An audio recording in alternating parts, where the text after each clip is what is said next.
Metformin versus berberine. One's the most prescribed diabetes drug in the world, and the other's a supplement with ancient roots and modern interest. But which one actually works better? Well, I'm going to say up front that my answer here is annoying. I know, but here it is up front. It depends on your goals. Are you content with managing diabetes for the rest of your life, or are you doing whatever it takes to reverse the disease? Because I believe your answer there will dictate the necessary tools to get you the results that you're after. In which case, that will help you guide the decision about, do you take metformin or did you try berberine?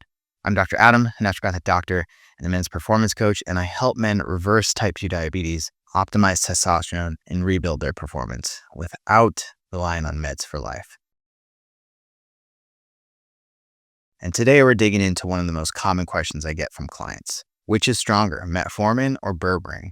Now, my quick take, choose the tool that matches your goals and that you're actually going to stick with long term. I heard a stat once that most people who start metformin aren't taking it 5 years later, even though they still have diabetes. So in other words, they try it for a while and then they give it up, usually because of side effects or because they realize it doesn't actually fix the root cause of the problem. So in that case, if taking an herbal medicine from plants like berberine, that's more in line with your values or just something that you're more likely to commit to, then that's the obvious answer. Because the only strategy that works here is the one that you stick with long enough to actually beat this disease.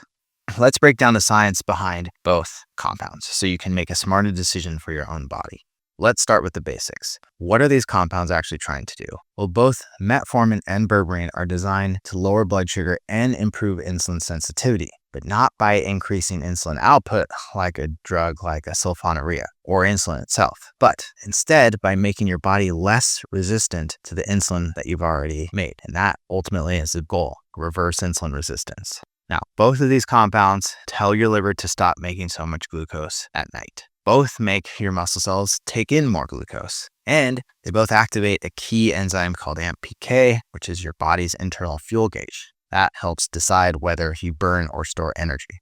So yes, the mechanism of both is similar. Now, metformin does it through complex 1 inhibition in the mitochondria, gets nuanced, whereas berberine also hits AMPK, but adds a few bonuses. So it slows carb digestion, it modifies your gut microbiome, and may even reduce inflammation at the receptor level. So far, pretty solid draw in terms of the mechanisms of both of these. Now let's talk about numbers. So metformin has shown an average A1C drop ranging from 1.0% to 1.5%. Best case, around 30 to 50 milligrams per deciliter off your fasting glucose level, which is pretty decent, especially for a cheap generic medication that's widely available. Berberine, on the other hand, has shown an average A1C drop of 0.5% to 1.5%, depending on the dose and the study. And multiple head-to-head trials show berberine performs just as well as metformin in newly diagnosed type 2 diabetics.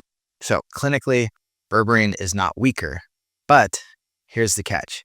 Berberine doesn't have billion-dollar clinical trials behind it. That's because it's a natural compound, so you can't patent it. And that means no drug company is going to spend the necessary $100 million proving what nature already made. But that doesn't mean it doesn't work. It means you have to look harder for good data. And it means the reality is that a supplement like berberine will never have the same quality evidence that a pharmaceutical has. But again, this doesn't mean it doesn't work. Now, what about side effects? Well, the most common side effects while taking metformin is GI symptoms. So we're talking about gas and bloating, diarrhea, nausea. Roughly 10 to 25% of people on it get some GI symptoms. And then most of those people have those symptoms early on when they first start taking it. And that's why you really want to take this medication with food. In addition to that, long-term metformin use can lower vitamin B12. It can also mess with your gut microbiome and in rare cases cause lactic acidosis if kidney function is impaired. Berberine still causes some GI upset, mostly constipation and cramping, but it's generally better tolerated. It's generally more mild, especially if you split the doses. For example, 500 milligrams 3 times a day with meals. Also, berberine has fewer long-term safety concerns, though, again, long-term data is weaker. So if your gut hates metformin, berberine might actually be a smoother ride with similar benefit. Now, here's where metformin falls apart. So despite being prescribed to 200 million people worldwide, only about 48% of them are still taking it after 2 years. and just 27% stick with it for 5 years or more. Berberine, well, it's hard to track that data because it's over the counter, but in my clinic, compliance is higher when guys feel fewer side effects and they see their blood sugar improving quickly while also treating the root cause of the problem. And because berberine doesn't come with the mental baggage of, great, now I'm on a pharmaceutical, most guys don't feel like they're crossing some invisible health failure line, so they stick with it. And look, psychology matters in reversing diabetes, so that's an important piece. So here's the big picture. This is where I'll be blunt. Both of these are just tools. They're not long-term solutions. Metformin is a mitochondrial toxin in disguise, really. Strategically useful, I will admit that, but it's not a long-term fix. Berberine, on the other hand, is a botanical AMPK activator with good data. Strong upside, low downside, but it's still not a fix. Neither of these compounds will rebuild your muscle or restore your testosterone or force you to stop eating like you did in your 20s. And that's the difference between managing diabetes and reversing insulin resistance. So if you want a prescription-based approach that's cheap, it's well-studied, and it's accepted by every MD in the country, that's metformin. If you want a non-prescription option with similar mechanisms, fewer side effects, and then the added metabolic bonuses, that's berberine. But if you want to actually get off meds, lose fat without losing muscle, bring your testosterone back online, and turn your metabolism into a performance engine, you're going to need more than either of these. Because no pill or plant extract fixes a lifestyle problem without behavior change. And that's a harsh truth to accept.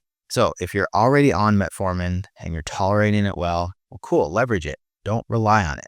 If you're not on meds yet and want to try a natural alternative, you can start with berberine, with the most common dose being 500 milligrams twice daily with food. You'll want to monitor your fasting glucose. You also want to pair it with walking and strength training and getting about 150 grams or so of protein per day. And now you're looking at disease reversal. And if you want help putting all this together, I coach men through a step-by-step system that reverses insulin resistance by doing exactly that. Building muscle, optimizing hormones, and using tools like berberine and CGMs the right way, based on personalized data. So click the link below. If you're interested in learn more, you can book a free call with me. That way, regardless of the tools you choose, you're not just lowering your numbers, you're rebuilding your performance. Okay, if this was helpful, hit subscribe.